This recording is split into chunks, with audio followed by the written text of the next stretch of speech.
Grandfather clock in the lawyer's office struck 3 as Mr. Patterson shuffled through my grandfather's will. My brother Michael sat across from me in his perfectly tailored suit, already wearing the smug expression of someone who knew he'd won. Next to him, my sister Catherine examined her manicure, barely containing her impatience. I'm Hannah Miller, the youngest of 3 siblings, and, according to my family, the least successful. While Michael ran his investment firm and Catherine managed her luxury real estate business, I had chosen to study environmental science and sustainable agriculture, choices that had made me the family disappointment. Now then, Mr. Patterson adjusted his reading glasses to the matter of distributing Harold Miller's estate.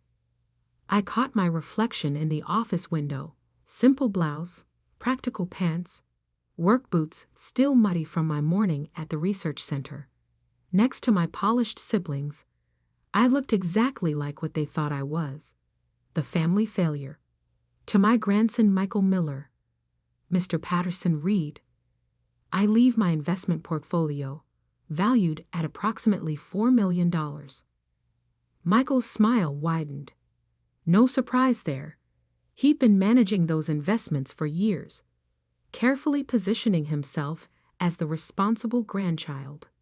To my granddaughter, Catherine Miller, I leave my properties in the city, including the apartment building on 5th Avenue and the commercial space in Brooklyn.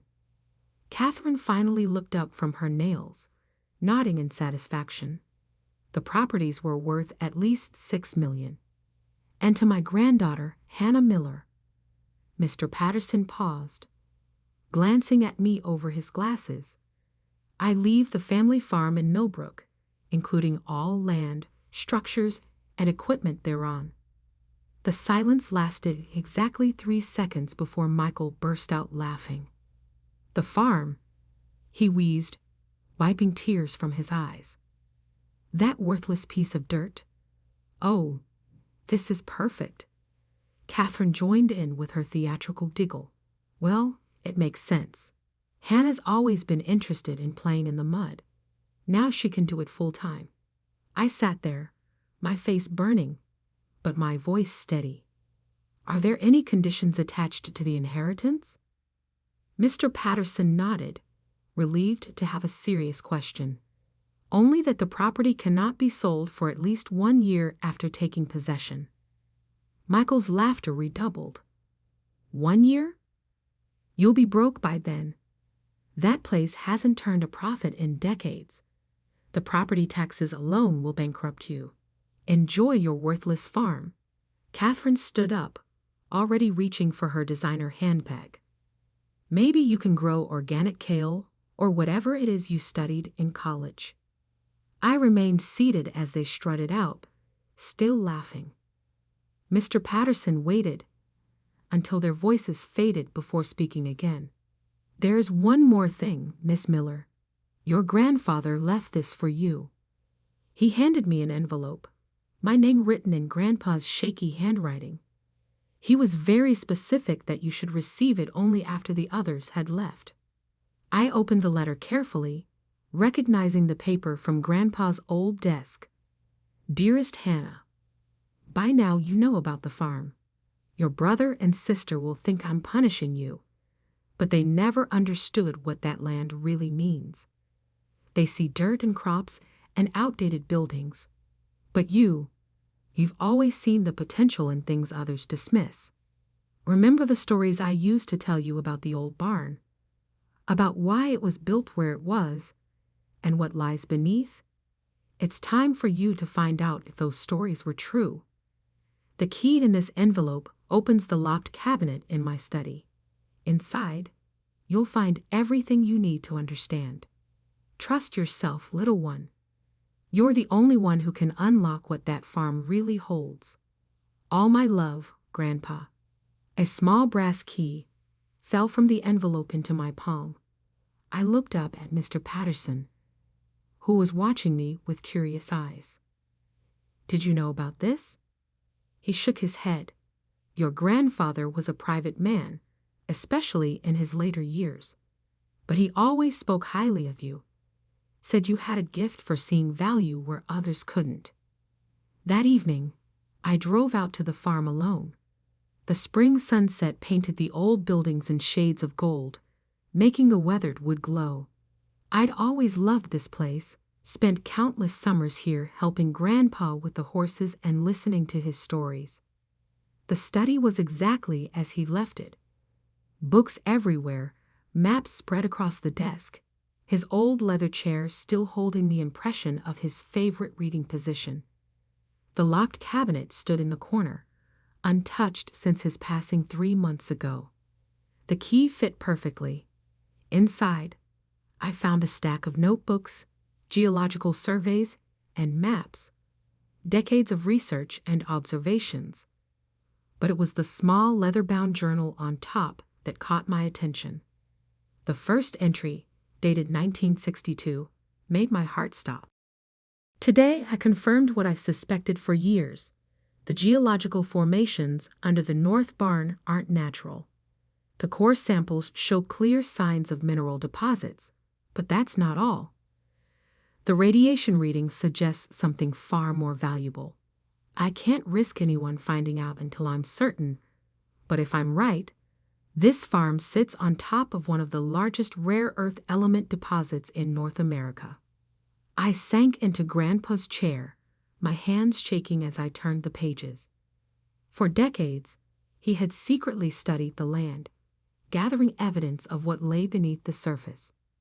The barn had been built specifically to hide his test sites, its location chosen not for farming convenience, but to mark the center of something extraordinary. The final entry was dated just 2 weeks before his death. Hannah will find this. She's the only one who ever really listened, who understood that this land holds more than just crops. Michael and Catherine want quick profits and easy money. They'll never have the patience to discover what's beneath their feet. But Hannah, she has my curiosity, my determination. She'll know what to do with this knowledge. I stayed up all night, reading through the journals and studying the maps. By sunrise, I knew 2 things with absolute certainty. My grandfather had been right about the mineral deposits, and I was holding information worth millions, possibly billions, of dollars. My phone buzzed. A text from Michael. "Hope you're enjoying the dirt farm. Let me know when you're ready to sell it cheap. I might know some developers who take it off your hands." I smiled, looking out over the misty fields toward the old barn. "No thanks," I typed back. "I think I'll hang on to it for a while." If only he knew what was really hidden beneath that worthless dirt. The first thing I did was call Dr. Sarah Chen, my former professor and mentor in environmental science. If anyone could help me confirm Grandpa's discovery without drawing attention, it would be her. "Rare earth elements?" she said, examining the geological surveys spread across the barn's work table. "Your grandfather was tracking these patterns for decades. The man was brilliant." I nodded, pointing to the most recent readings. "He used old equipment, but the signatures are clear. I think there's a massive deposit under this entire northern section."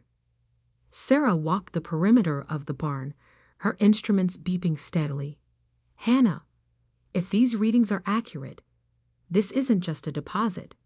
This could be one of the largest rare earth element finds in the country. Do you understand what that means?" I did. Rare earth elements were crucial for everything from smartphones to electric vehicles to military technology. China controlled most of the world's supply, making any significant domestic source invaluable. "We need to confirm this properly," Sarah said, already making calls. "I know some people who can help," discreetly. Over the next few weeks, a small team of trusted geologists conducted comprehensive surveys of the property. They worked at night, using advanced equipment that would have seemed like science fiction to Grandpa, but their findings confirmed what he had suspected all along. The deposit extends at least 300 acres, Dr. Chin explained, showing me the 3D imaging. Preliminary estimates suggest over 100,000 metric tons of extractable rare earth elements. At current market prices, that's billions. I finished quietly. Not millions, billions. She nodded. And given the growing demand for these elements, the value will only increase. But Hannah, you need to be careful. Once this gets out. She didn't need to finish. I knew what would happen. My phone was already buzzing with increasingly frequent messages from my siblings. Word had gotten around that there was unusual activity at the farm. "Hey sis," Catherine's text dripped with fake sweetness. "Just checking in. How's the farming going?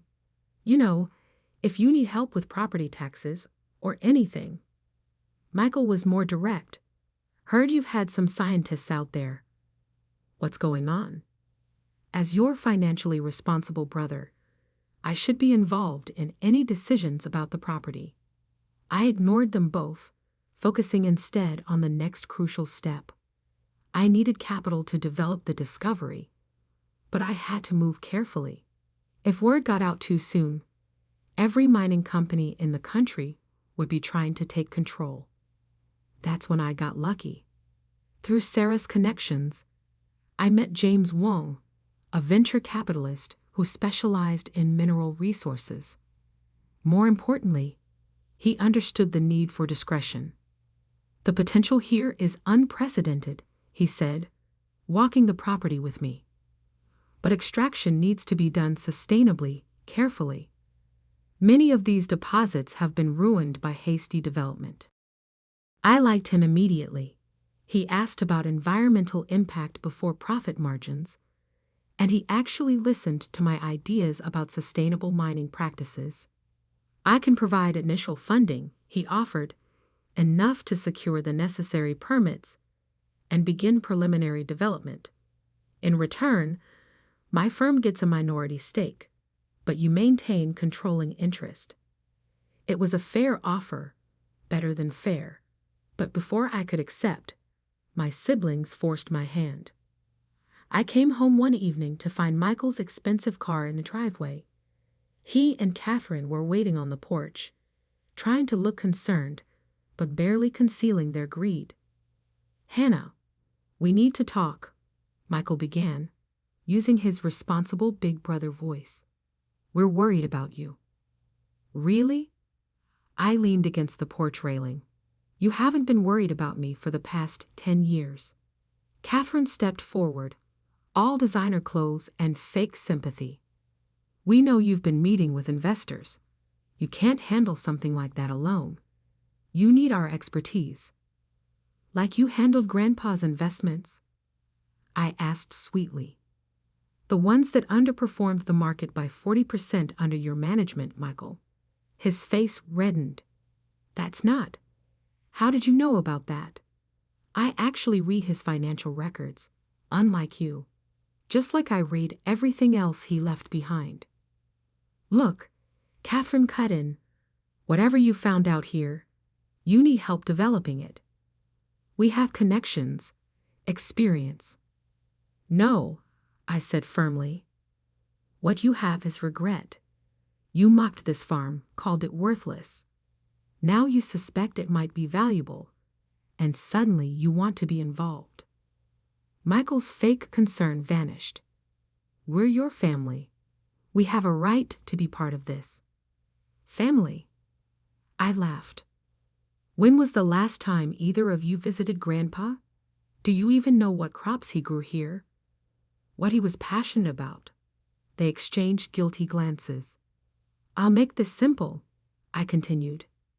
"This is my inheritance. Grandpa gave it to me because he knew I would understand its true value, not just its monetary worth. You want to know what I've found?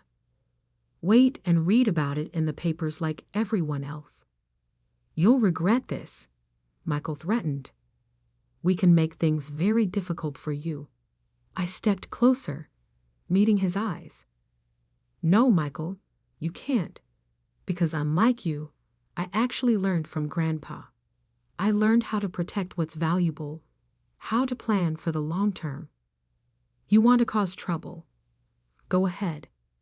But remember, I have all of Grandpa's records, including some very interesting notes about your investment practices. Catherine grabbed Michael's arm as he started to sputter. Come on, she muttered. This isn't over, Hannah. I watched them drag away, their expensive car kicking up dust on the dirt road. Then I called James Wong. I'll take your offer, I said. But I want to add something to the contract. A clause that specifically prevents any shares from being sold to members of my family. He chuckled. Already done. Your grandfather warned me about them years ago. I nearly dropped the phone. You knew my grandfather? Who do you think helped him confirm his initial findings? Harold and I were old friends. He made me promise to look out for you when the time came. Tears filled my eyes as I looked out over the farm, my farm. Even now, Grandpa was still protecting me, still guiding my path. The next few weeks were a blur of activity. Environmental impact studies, permit applications, mineral rights registrations. Through it all, I could feel my siblings watching, plotting. But I had something they didn't: patience, just like Grandpa. Then came the day I had been both anticipating and dreading. The official announcement of the discovery was about to go public, and with it, the true value of my worthless farm would be revealed to the world. I sat in Grandpa's study, reading the press release one final time. Tomorrow, everyone would know that the Miller farm sat on top of one of the largest rare earth element deposits ever discovered in North America. Tomorrow, my siblings would learn exactly what they had mocked and lost. But tonight, in the quiet of the evening, I reread Grandpa's journal one more time. Remember, Hannah, true value isn't just in what you find, it's in how you use it. Make me proud. I would, Grandpa. I would. The morning the news broke, I woke up early to watch the sunrise from Grandpa's old porch swing. The farmhouse was quiet, but I knew the peace wouldn't last. Headlines were already flashing across financial news networks. Massive rare earth element deposit discovered in New York. Miller farm find could worry HAP global mineral market. Domestic rare earth elements. A $100 billion game CHANGR. My phone started ringing at exactly 7:01 a.m. Michael, of course. Is it true? He demanded, not bothering with a greeting. The farm, the minerals, all of it. Good morning to you too, Michael. I kept my voice calm. Yes, it's all true. Grandpa discovered it years ago. He just needed someone patient enough to understand its value. You have to let us in on this, he said quickly. The family needs to be involved. We have connections, experience. Like your experience in calling it a worthless dirt farm. I cut him off. Or Catherine's expertise in mocking my career choices. That kind of valuable experience. Before he could respond, another call beeped through. Catherine. Then another, our parents. Then the local news stations, investment firms, mining companies. Everyone wanted a piece of what they had all dismissed just months ago. I let most of them go to voicemail, but I did take one call from Mr. Patterson, Grandpa's lawyer. Your grandfather would be proud, he said warmly. He always said you were the only one who truly understood the value of patience. Around noon, a sleek black car pulled into the driveway. Michael and Catherine stepped out, both dressed for business, both wearing their most convincing smiles. Hannah, Catherine called out, walking toward the porch. We've been trying to reach you all morning." I stayed in my seat, noting how strange they looked here. Designer clothes against the backdrop of weathered barnwood and growing crops. "Whatever you're here to propose," I said quietly, "the answer is no." Michael stepped forward, straightening his tie. "Just hear us out. We've already spoken to some investors. Major mining companies are interested. We could turn this into billions." "I already have," I interrupted, pulling out the latest valuation report. The preliminary estimates were conservative. With sustainable extraction methods and proper development, the deposits are worth close to $100 billion. They both froze, their faces paling as the number sank in. But how?" Catherine stammered. "You can't have arranged all this alone." "Actually, I did. Well, with help from the people Grandpa trusted, not the family who ignored him." I stood up, facing them directly. "Did you know he spent his last years studying geology? That he took night classes to understand mineral analysis?" "Of course not, because neither of you visited him unless you needed something." "That's not fair," Michael protested weakly. "No. When was the last time you asked him about his life? His interests? His dreams for this land?" I walked to the porch railing, gesturing at the farm around us. "You saw dirt and crops and worthless space. He saw the future, and he made sure it went to someone who would see it too." Catherine's composure finally cracked. "You can't just cut us out. We're family." "Family?" I turned back to them, my voice sharp. "Let me show you something." I led them into Grandpa's study, where I'd laid out his journals and notes. Decades of research, observations, and plans, all meticulously documented. He knew about this deposit for years, I explained. But he also knew that if he announced it too soon, it would be exploited wrongly. The land would be stripped, the environment destroyed, all for quick profit. So he waited, and he watched. I opened one journal to a marked page. He watched how Michael managed his investments, always looking for fast returns, never thinking long-term. He saw how Catherine treated her real estate clients, squeezing every dollar without concern for community impact.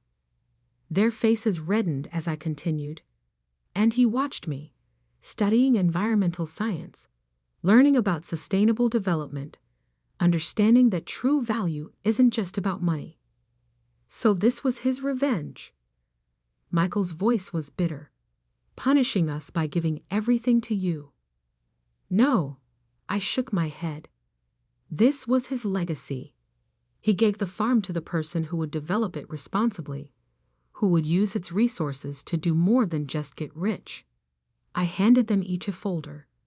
Inside, you'll find the preliminary plans for the Miller Sustainable Development Project, a rare earth element extraction operation that will set new standards for environmental protection, a research center for developing green mining technologies, a foundation to fund scientific education. They flipped through the papers silently as I continued. This isn't just about mining minerals. It's about changing how we think about resource development. And yes, it will make billions, but those billions will do more than just make us rich. Catherine looked up, tears in her eyes. We really never knew him, did we? No, I said softly. You never tried. Michael was still staring at the plans. These are impressive.